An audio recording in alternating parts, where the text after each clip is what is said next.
तंत्र। सिंधु नदी का उद्गम होता है मानसरोवर झील से, जो तिब्बत में पड़ती है।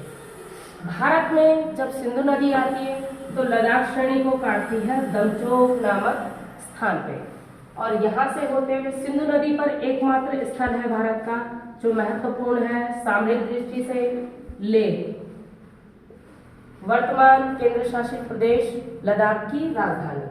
वहां से सिंधु नदी आगे बढ़ती है और जब बूंदी नामक स्थान पे जाती है, दुनिया का सबसे ज्यादा गहरा नदी गॉर्ज बनाती है, यानी कि world deepest gorge Bundi gorge बनता है। यहाँ से सिंधु नदी पाकिस्तान में चली जाती है।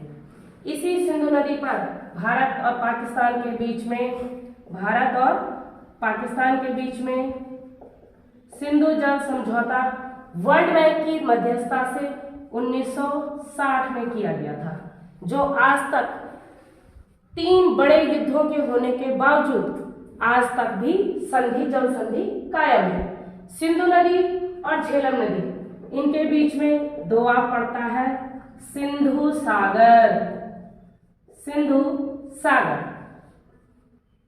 इस दोआब का अधिकांश क्षेत्र पाकिस्तान में पड़ता है। सिंधु नदी की तीसरी सहायक है चिनाब नदी।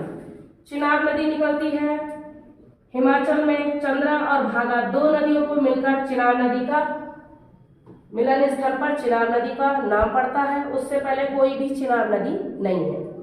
चिनाब नदी और झेलम के बीच में जो दोआब बनता है उसका नाम है चझ दोआब। इसके बाद चौथी सहायक नदी रावी नदी। रावी हिमाचल में निकलती है रोहतांग दर्रे से रावी नदी का उद्गम होता है। रावी और चिनाब के बीच में जो दोआब है उसका नाम है रचना दोआब। इसके बाद अंतिम सहायक नदी सतलज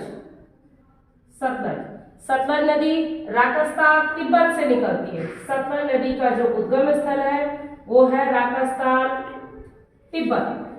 सतलज नदी भारत में प्रवेश करती है बाड़ा लाचा दर्रे से। सिंधु नदी जब सतलज नदी भारत में आती है, इन दोनों के मध्य एक दोआब बनता है। उस दोआब का नाम है बिस्ट दोआब। भारत में एकमात्र पूर्णतः पड़ने वाला दोआब बिस्ट दोआब है। बाकी सभी दोआब, इनका अधिकांश भाग पाकिस्तान में पड़ता है, भारत में बहुत कम पड़ता है। इनकी एक और नदी है व्यास। लेकिन जो व्यास नदी है यह सतलज में मिल जाएगी, ये पाकिस्तान नहीं जाती। पंचनद में केवल एकमात्र नदी जो पाकिस्तान नहीं जाती, सभी नदियां पाकिस्तान जाती हैं। पंचनद का संगम होता है मिठानकोट पंचनद का संगम होता है मिठानकोट पाकिस्तान में। और सिंधु नदी पाकिस्तान की सबसे लंबी नदी है, पाकिस्तान की जीवन रेखा। सिंधु नदी के तट को कहते हैं मकरान तट।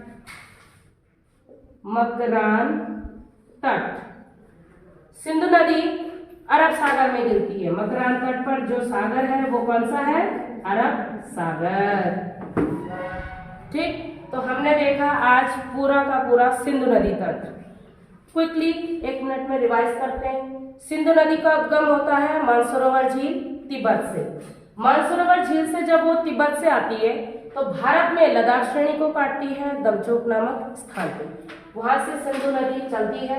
इस नदी के बाएं तट पर लेह नामक स्थल है, जो भारत के केंद्र शासित प्रदेश लद्दाख की आजकल कैपिटल है। यहाँ से नदी आगे चलती है। नदी पर दुनिया का सबसे बड़ा नदी गॉर्ज बूंदी गॉर्ज बनता है। यहाँ से नदी आगे चलते हुए पाकिस्तान को चली जाती है। दूसरी नदी महत्वपूर्ण झेलम, सिंधु नदी की दूसरी सहायक महत्वपूर्ण नदी झेलम। यही झेलम नदी इसी पर शिकारे चलते हैं। शिकारे, इसी पर शिकारे चलते हैं। जो कश्मीर में शिकारे चला करते हैं वो इसी नदी पे, इसी नदी जब मैदानी क्षेत्र में आती है तो इस पर शिकारे चलते हैं। सिंधु नदी और झेलम नदी के बीच का जो स्थान है, दो नदियों के बीच का स्थान हमेशा भौगोलिक रूप से दोआब होता है। तो सिंधु नदी और झेलम नदी के बीच का दोआब कौन सा? सिंधु सागर। सिंधु सागर दोआब सिंधु नदी और झेलम नदी के मध्य।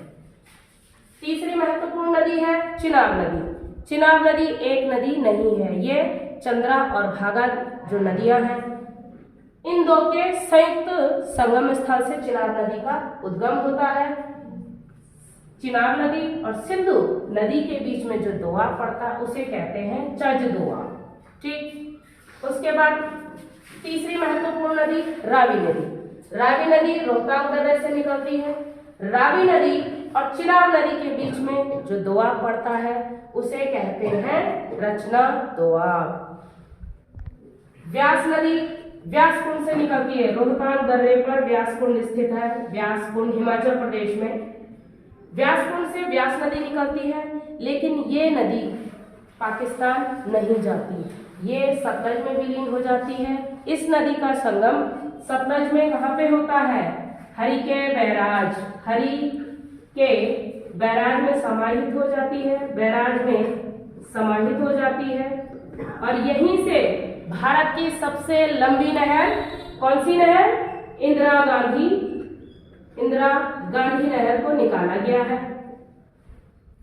अंतिम नदी सतलज नदी।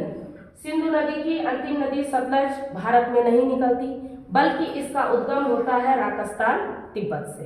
तिब्बत से निकलते हुए नदी बड़ा लाचा दर्रे से होते हुए भारत में प्रवेश करती है। और सभी नदियों का, सभी पंचनद यानी कि सिंधु नदी और उनकी सहायक 5 नदियों का जो संगम होता है वो पाकिस्तान के मिठानकोट में होता है।